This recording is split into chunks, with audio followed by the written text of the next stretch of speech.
Fala aí pessoal, sejam todos muito bem-vindos a mais um vídeo aqui no meu canal. Eu sou o professor Rafael Barbosa, sou professor de ciências aqui no YouTube. E na aula de hoje nós vamos falar aí um pouquinho sobre ebullioscopia, tá?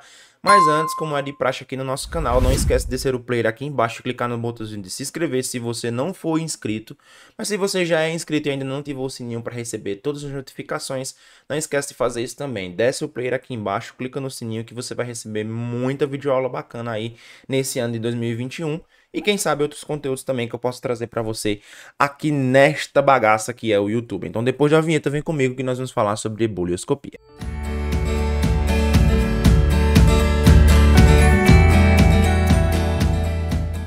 Bom, se liga só, as propriedades coligativas nós a gente já tá falando delas já faz alguns vídeos, né? Então não esquece de acompanhar essa playlist, né? Ou de procurar aqui no canal, nos vídeos novos sobre propriedades coligativas. Nós já falamos sobre a primeira propriedade, que foi tonoscopia, e hoje nós vamos falar sobre a ebullioscopia. Preciso dizer para você que está assistindo essa aula, que está anotando tudo aí no seu caderninho, que as propriedades coligativas elas acontecem todas simultaneamente. Então a mesma solução, quando ela tem a tonoscopia acontecendo, a ebullioscopia também vai acontecer simultaneamente, assim como crioscopia e osmoscopia, que nós vamos falar posteriormente, tá? Então o que é ebullioscopia, tio Rafas? É o aumento da temperatura de ebulição de um solvente, tá? Então, quando você aumenta essa temperatura de ebulição, significa dizer que você está dificultando a evaporação. Então, você dificulta a evaporação, perfeito? E isso, obviamente, gera consequências diretas na pressão máxima de vapor. Ora, se evapora menos, a pressão máxima de vapor, como nós falamos na aula de tonoscopia, diminui. Então, automaticamente, como é que eu calculo, tio Rafas, essa variação da temperatura de ebulição? Semelhante ao que nós temos também na tonoscopia. Então, nós vamos ter uma variação da temperatura de ebulição, tá? Uma variação. Essa variação é dada pela constante ebullioscópica. Se já é constante, é um valor que a questão tem que te dar, tá?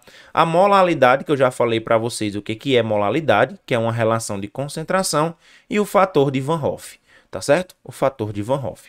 Quanto maior for a concentração da solução, maiores serão esses efeitos ebullioscópicos. Lembre-se, os efeitos coligativos, eles são dependentes de concentração, perfeito?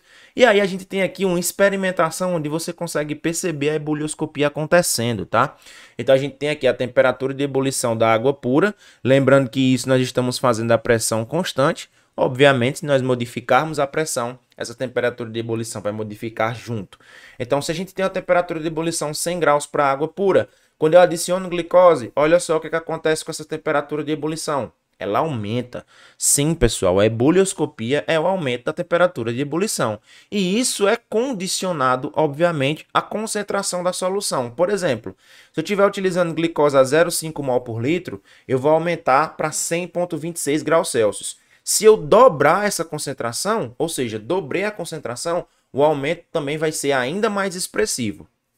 Muitos estudantes me perguntam, tio Rafas, esse aumento é proporcional? Sim, esse aumento é proporcional. Então, a partir do primeiro, todos os outros são proporcionais. Então, se você aumenta 2 vezes, o aumento também será em 2 vezes, tá certo?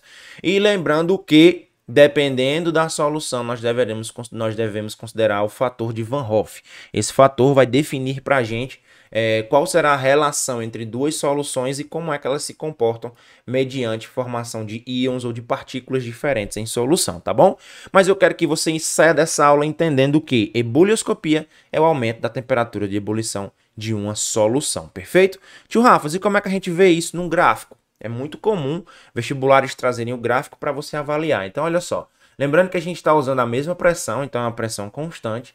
Então, eu tenho as 3 curvas. Eu tenho a curva da solução do solvente sozinho, né, no caso da água. Eu tenho as 2 soluções iniciais e as 2 soluções finais, onde a concentração aumentou.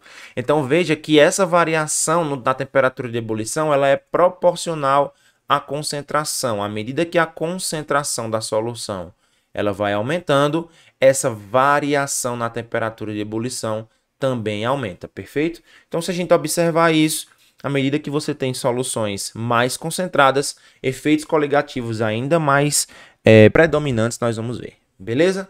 Então, era isso. Espero que você tenha gostado dessa aula. Espero você em uma outra aula. Não esquece de conferir os links que existem na descrição desse vídeo. E até a próxima. Beijo, um queijo. Tchau, tchau.